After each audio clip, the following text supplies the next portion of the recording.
오늘은 산상수훈 6번째 시간입니다. 우리가 지난주에 팔복 중에 의에 줄이고 목마른 자는 복이 있다는 그런 주님의 말씀을 들었습니다. 오늘은 지난주에 이어서 이 본문을 좀 더 다루도록 하겠습니다.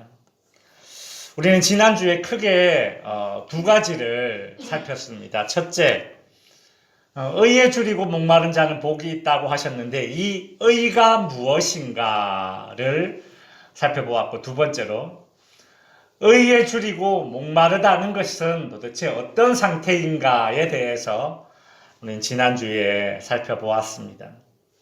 첫 번째로 의가 무엇인가 우리가 복습해 보자면, 세상에서 의롭다 혹은 정의롭다라는 것은 다른 사람들에게 욕먹지 않고 착하고 정정당당하고 부끄러움이 없이 사는 것, 이것이 의로움이고 이것이 정의롭다, 이렇게 이야기할 수 있을 것입니다. 그러나 예수님과 바울이 말하고 있는 이 의롭다는 것은 단순히 존경받을 만한 어떤 도덕성을 지니고 있는 상태가 아님을 우리는 지난주에 배웠죠. 예수님이 말씀하시는 이 의, 헬라어로 디카이오스네라는 것은 사회의 규범으로서의 정의나 도덕이 아니라고 말씀드렸습니다. 이것은 믿음으로 말미암는 의입니다. 믿음으로 말미암는 의. 보통 정의롭다라는 것은, 의롭다라는 것은 내가 어떻게 취하는 것이죠. 내가 어떻게 사느냐, 내가 어떻게 행하느냐, 그것을 보고 저 사람은 의로운 사람이야, 의롭게 살아가는, 그건 내가 얻을 수 있는 그런 것입니다. 그러나 예수님께서 말씀하시는 이 의라는 것은 예수 그리스도를 믿음으로 말미암아 하나님께서 우리에게 주시는 의로움입니다. 내가 노력해서 얻을 수 있는 의로움은 우리를 구원의 자리로 이끌지 못합니다. 오직 하나님께서 주시는 의로움만이 우리를 구원의 자리로 이끕니다. 이것은 엄청난 큰 차이입니다.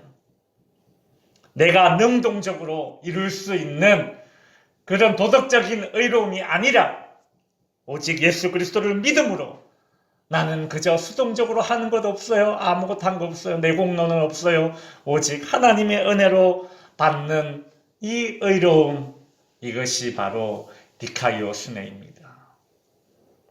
신학 용어로는 이것을 칭의, 의롭다, 칭함을 받는 것, 칭의라는 말로도 대신할 수 있을 것입니다. 우리가 지난주에 살펴본 것 두 번째는 무엇이었는가 하면, 의에 줄이고 목마르다라는 것이 도대체 뭔가, 의에 줄이고 목마르다는 것이 도대체 무엇인가, 두 가지를 우리가 지난주에 살폈죠. 교회 밖의 사람들에게는 이것이 무엇인가, 구원받기를 사모하는 욕구다라고 말씀드렸습니다. 그리고 이미 구원받은 교회 안에 있는 우리들에게는 무엇인가, 교회 안에 있는 우리도 의에 줄이고 목말라야 되지 않습니까? 나는 그러나 이미 구원을 받았지 않습니까? 그렇다면 나의 이 의를 향한 이 줄이고 목마름은 무엇인가? 이것은 바로 성결해지려는 욕망, 성화에 대한 욕망, 내가 죄를 짓지 않으려고 몸부림치는 그 욕구, 그 욕망, 그것이 바로 의에 줄이고 목마른 자의 상태인 것입니다. 성도 여러분, 여러분은 지금 무엇에 줄이고 무엇에 목말라 하고 있습니까? 이 메슬로우라는 학자는 인간의 욕구를 크게 5개로 구분을 했습니다. 인간의 욕구는 이런 욕구가 있다라는 거예요. 근데 가만히 보니까 실제로 그래요. 첫 번째는 어떤 맨 밑에 있는 욕구는 아주 기본적인 욕구죠. 생리적인 욕구입니다. 먹고 마시고 쉬고 어떤 성적인 욕구들, 이게 다 포함되는 거예요. 이것은 무엇인가, 한마디로 본능입니다. 동물들도 이런 욕구는 다 있어요. 그렇죠? 그러나 사람이 이런 욕구만 가지고 살지 않죠. 동물이 아니기 때문에 그렇습니다. 사람은 안전에 대한 욕구가 있습니다. 그것보다 좀 더 고상한 욕구가 이제 안전의 욕구죠. 안전해지려는 욕구. 내 몸과 내 마음, 즉 심신에 해로운 것을 피하려는 욕구가 다 우리 안에 있습니다. 요즘 사람들이 건강에 관심이 많죠. 건강에 관심이 많습니다. 그러니까 보험도 온갖 종류의 보험이 있고 약도 온갖 종류의 약이 있고 그렇죠? 온갖 종류의 운동을 하면서 건강을 지키려고 하죠. 이것이 안전에 대한 욕구입니다. 그럼 옛날에 사람들은 이 집이라는 것이 어떤 자연 환경으로부터 비나 우박이나 찬바람이나 더위나 혹은 맹수들로부터 나를 지키기 위한, 나를 안전하게 보호하기 위한 수단으로 집이 처음 인간에게 시작이 되었겠죠. 집도 인간이 가지고 있는 안전의 욕구 가운데 하나입니다. 자동차를 운전하다가 뻥 사고가 났습니다. 아이고, 그렇게 한번 사고가 난 사람은 어떤 생각을 할까요? 야, 다음에는 내가 차를 사면 더 튼튼한 차를 사야지. 안전에 대한 욕구에서부터 다 시작되는 거예요. 그 다음 세 번째로 사회적 욕구라는 것이 있습니다. 이것은 무엇인가 하면 내가 어디에 소속되고 싶은 거예요. 내가 어디에 소속되지 않으면 힘들어해요. 여러분, 그래서 학교나 회사에서 왕따들이 힘든 겁니다. 따돌림 받는 것을 좋아하는 사람이 아무도 없죠. 여러분, 따돌림 받는 것을 좋아하는 사람은 없습니다. 내가 어떤 무리에 나도 속해져야지 내가 마음이 편안해지는 거예요. 이런 사회적 욕구, 소속감에 대한 욕구가 있기 때문에 사람들이 그렇게 스포츠에 요즘 열광을 합니다. 제가 옛날에 야구를 좋아했을 때는 삼성 라이온즈 진짜 응원 얼마나 했습니까? 여러분이 삼성 라이온즈 그렇게 열심히 대구팀이라고 연고지라고 그렇게 열심히 응원한다고 해서 삼성에서 뭐 휴대폰을 하나 고쳐줬습니까? 뭘 줬습니까? 그런데도 삼성 라이온즈 야구에서 이기면 좋다고 춤추잖아요. 요즘은 여기 제일 가까운 여기 김천에 이제 배구팀이 있습니다. 김천을 연고지로 하는 배구팀이 있죠. 그 팀을 요새 저는 좀 이제 응원해주고 있습니다. 제 고향 구미 김천 가깝다고 응원하는데 이 도로공사 팀이 제가 도로공사 응원한다고 해서 뭐 고속도로 뭐 통행료를 면제해 줍니까? 나한테 아무 이득 없어요. 그냥 내가 응원하는 거예요. 왜냐하면 내 고향 연고지기 때문에 그래요. 단순하죠. 근데 그게 소속감이라는 거예요. 이게 사회적 욕구예요. 네 번째, 그것보다 좀 더 고차원적인 욕구가 이제 이 존경의 욕구입니다. 존경받고 싶은 욕구가 있죠. 누구나 다 인정받고 싶은 욕구가 있습니다. 자녀는 자녀로서, 부모는 부모로서, 그죠? 내가 어느 위치에 있든지 간에 다 인정받고 싶은 욕구가 있어요. 칭찬받고 싶은 욕구가 있어요. 지위와 명예에 관한 욕구가 다 있습니다. 그것보다 좀 더 고차원적인 욕구가 마지막으로 자아실현의 욕구라는 거예요. 내가 이루고 싶은 꿈이 있고 내가 이루고 싶은 어떤 그런 목표가 있고 그것을 탁 이루었을 때의 그 성취감, 그 자기 만족감, 그죠? 이런 자아실현의 욕구까지 있습니다. 여러분은 이런 이 다양한 인생의 다양한 욕구들 중에 특별히 어떤 욕구에 줄이고 목말라 하고 있습니까? 판별하는 시금석이 있는데 무엇인가 하면 바로 내가 이런 다양한 욕구들 가운데 어디에서 큰 어떤 그런 만족감을 얻고 있는가를 돌아보시면 돼요. 근데 이런 욕구들을 다양한 욕구들이 있는데 이것을 가진다는 것이 잘못되었다라고 말하는 것은 절대 아닙니다. 왜냐면 우리는 천사가 아니잖아요. 그저 영적인 존재가 아니잖아요. 욕구는 당연히 있어야 됩니다. 욕구가 있기 때문에 발전이 있는 거예요. 맞죠? 예. 문제는 이런 다양한 욕구들이 있지만 오늘 우리가 그리스도인으로서 영적인 욕구는 없는 채 이런 욕구들이 충족되었을 때에 내게 주어지는 만족감에만 그것만 내가 행복으로 여기고 있다면 그것은 우리 그리스도인으로서 문제입니다.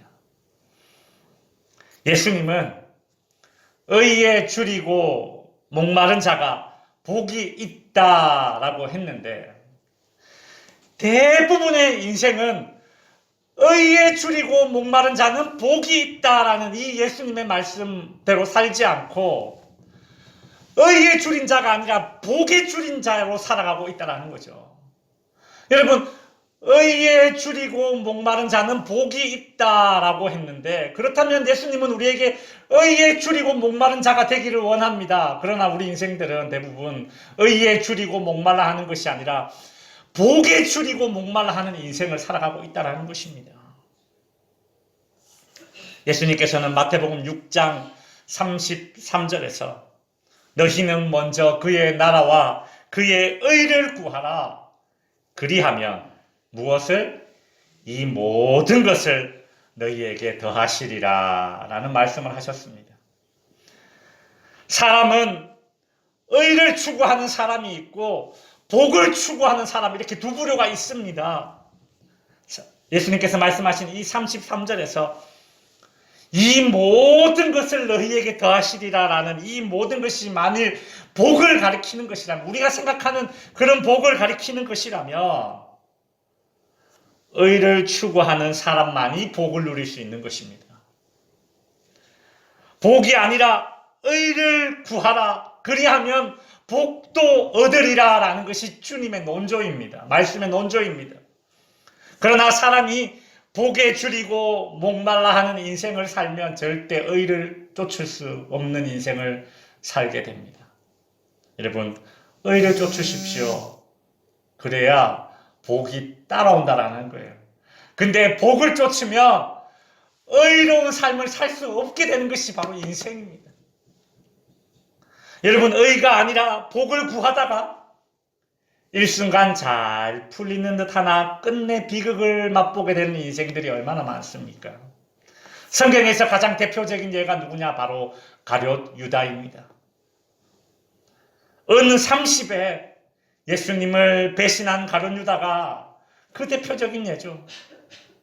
오늘날 가룟 유다의 그 후예가 되어서 순간의 이익에 눈이 멀어서 영원한 생명을 포기한다면 이것은 매우 어리석은 인생입니다.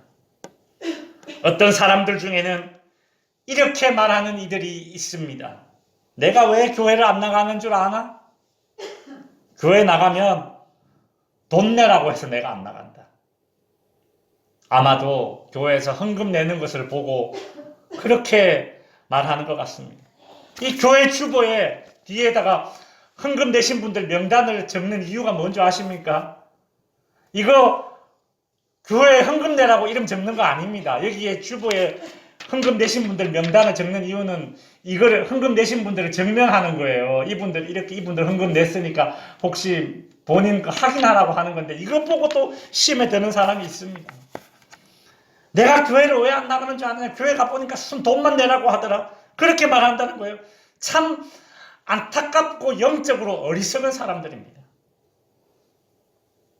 헌금은 예수 믿으면 믿음이 들어가고 후에 신앙이 자라면 자발적으로 기쁨으로 하게 되어 있어요.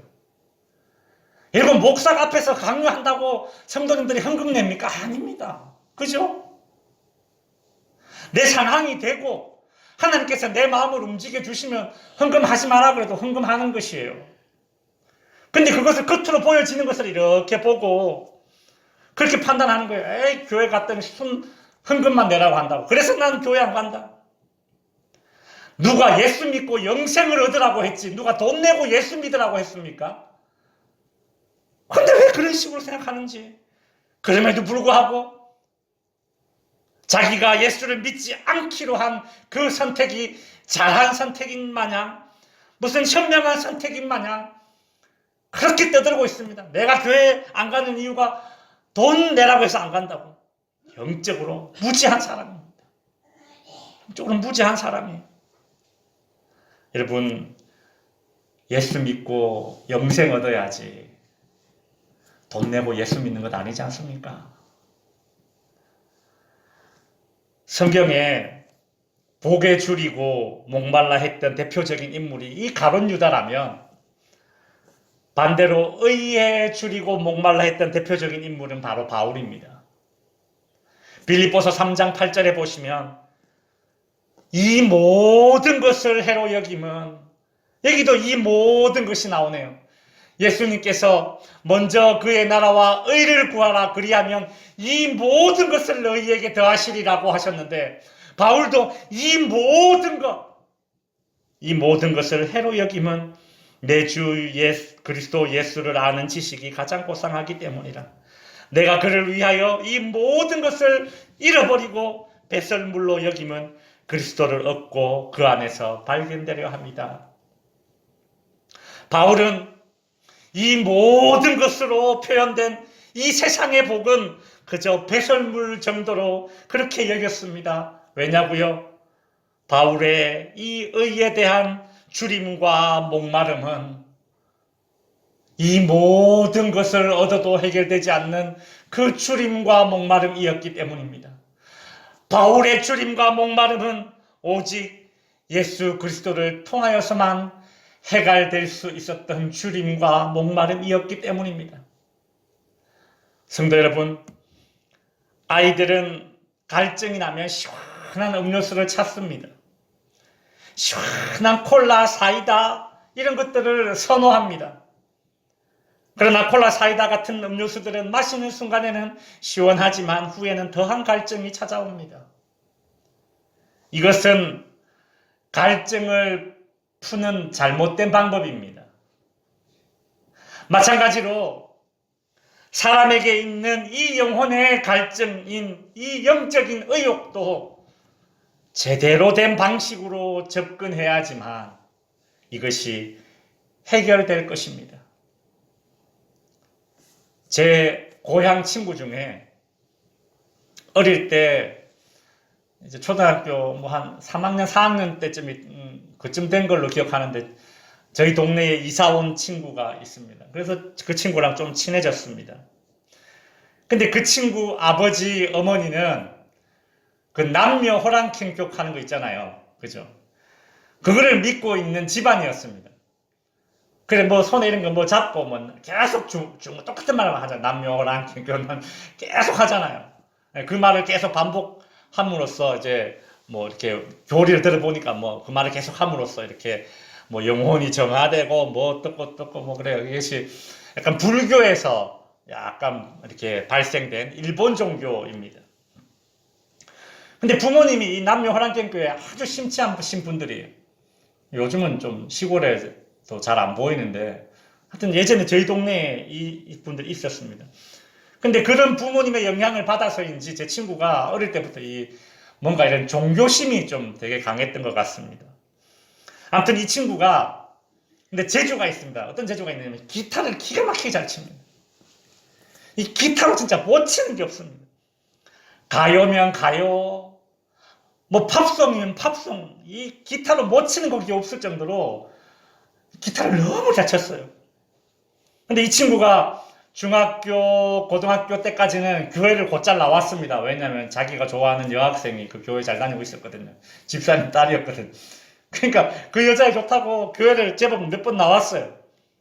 근데 이제 그 여자애한테, 여학생한테 고백하고 차이고, 이제 그리고부터 이제 교회를 안 나왔죠. 이 친구가 이제 고등학교 졸업하고 바로 이제 원양어선 타러 간다고 나갔습니다. 좀 진짜 독특한 친구였는데. 근데 후에 이제 저도 이제 군대 가고 그 친구도 군대 가고 이렇게 연락이 끊겼다가 어찌어찌 연락되어서 이제 그 친구를 이제 다시 연락이 되어서 그 친구 집에 이제 한번 갔어요. 그때 아직까지 같은 동네에 살고 있었으니까. 근데 이제 군대 전역하고 이제 성인이 되었죠. 그 친구 집에 갔는데 방에 딱 들어갔더니 여전히 기타를 잘 치더라고요. 근데 저한테 이런 얘기를 했어요. 야, 나 요즘 있잖아, 찬송가가 참 좋다, 이게 찬송가가. 그러면서 내가 진짜 기타로 안 쳐본 노래가 없는데 자기가 요즘 찬송가에 꼽혔다라는 거죠.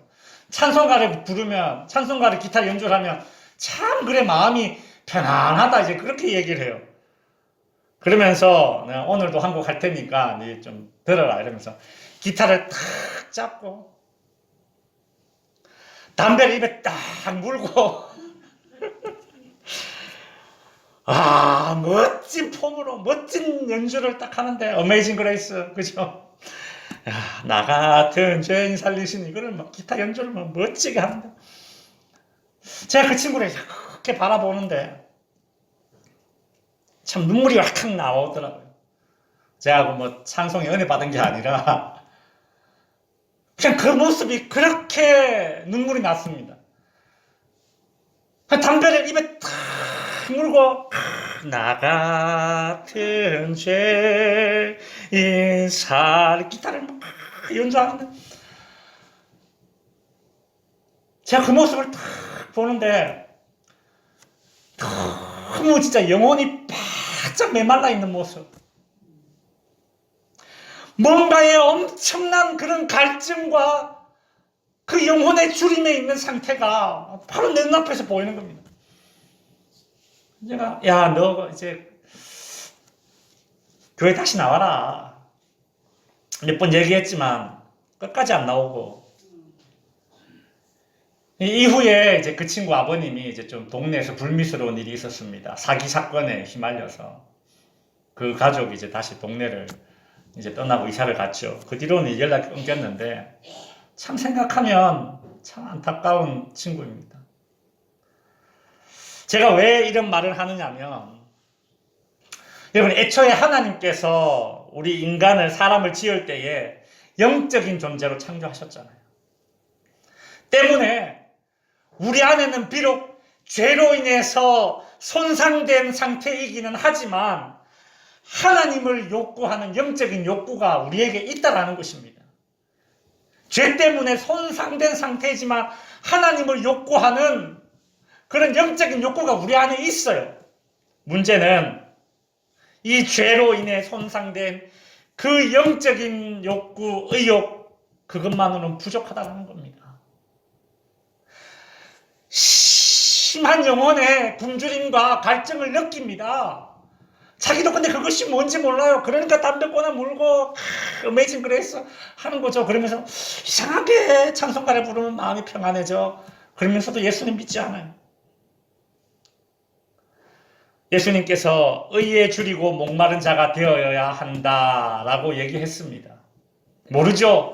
지금은 뭐 대한민국 어느 하늘 아래에서 예수님 믿고 있는지 어쩐지 저는 모르겠습니다만 여러분 의에 줄이고 목마른 자가 된다라는 것은 그런 영적인 어떤 그런 갈증으로 인해서 그저 내 안에 죄책감이나 어떤 종교심을 가져보는 것으로는 부족합니다.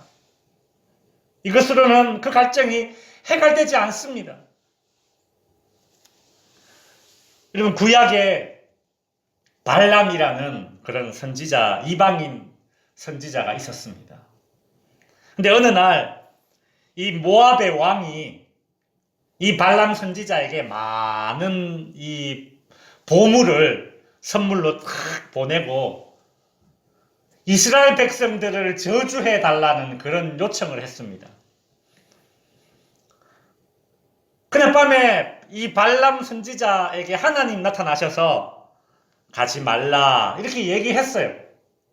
근데 재물을 이미 받았기 때문에 재물에 눈이 멀어서 이 발람이라는 선지자는 이제 그 모압 왕의 요청을 따라서 갑니다. 나귀를 타고 이렇게 가는데 갑자기 이 나귀가 말을 듣지 않아요. 가자 해도 나귀가 안 간다 안 가고 버티고 있는 거예요. 화가 나가지고 나귀를 막 때리죠. 그죠? 그랬더니 나귀가 갑자기 말을 해요. 민수기에 나오는 그런 내용들입니다. 하나님이 나귀의 입을 열어서 이 발람 선지자에게 경고를 한 것입니다. 너 왜 내가 가지 마라 그랬는데 가냐. 근데 경고를 했는데도 불구하고 이 발람 선지자는 이스라엘을 저주하러 떠납니다.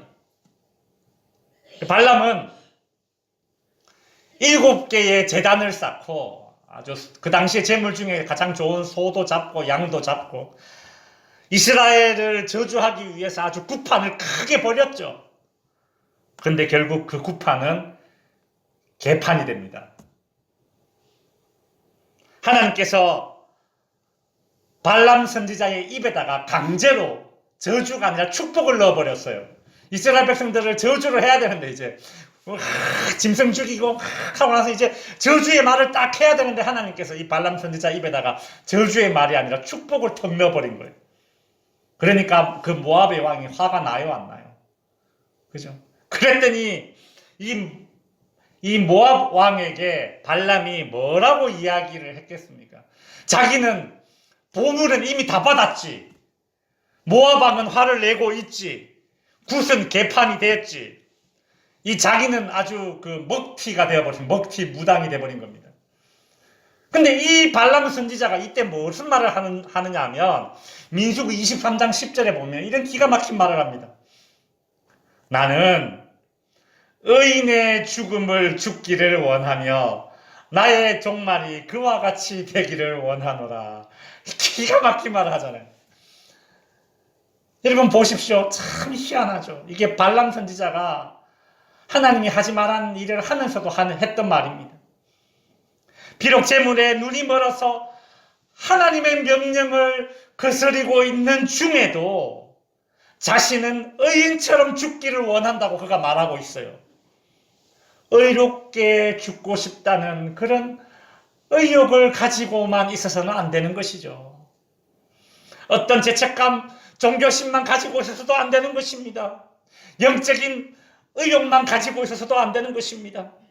내가 정말 의에 줄이고 목마르다면 여러분 진리 앞에 서야 됩니다. 성도 여러분, 의에 줄이고 목마른 것은 오직 예수 앞에 나올 때에 해결됩니다. 예수님만이 우리의 줄임과 목마름을 해결할 수 있는 유일한 방식입니다. 다른 길은 없습니다. 요한복음 4장에 보면 예수님을 만나고 나서야 자신의 영적인 의욕, 영적인 목마름, 영적인 줄임이 해결된 여인을 만날 수 있습니다. 예수님께서 사마리아 지역으로 지나갈 때에 우물가에서 한 여인을 만났습니다. 그 여인은 인생에 깊은 갈증이 있었습니다. 그런데 그녀는 자신이 느끼는 그 인생의 깊은 갈증이 어떤 갈증이었는지 제대로 성찰해 보지 않았어요. 내 인생의 이 갈증이 육체적인 욕구의 갈증인지 혹은 정서적인 갈증인지 그냥 그 정도로만 생각했던 것 같습니다. 그래서 이 여인은 5명의 남자를 만났습니다.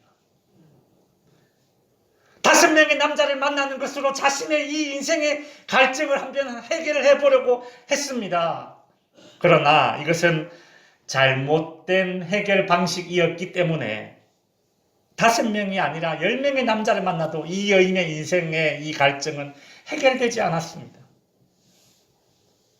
예수님이 그녀와 만난 것입니다. 예수님은 그녀와 대화를 나누면서 이런저런 대화를 나누면서 그 여인이 가지고 있었던 그 인생에 대한 갈증이 육체적인 갈증도 아니요, 정서적인 갈증도 아니요, 영혼의 갈증임을 그녀 스스로 깨달을 수 있도록 질문과 답을 통해서 그렇게 지혜의 그런 질문과 답을 통해서 그녀 스스로 깨달을 수 있도록 그렇게 이끌어 나가십니다.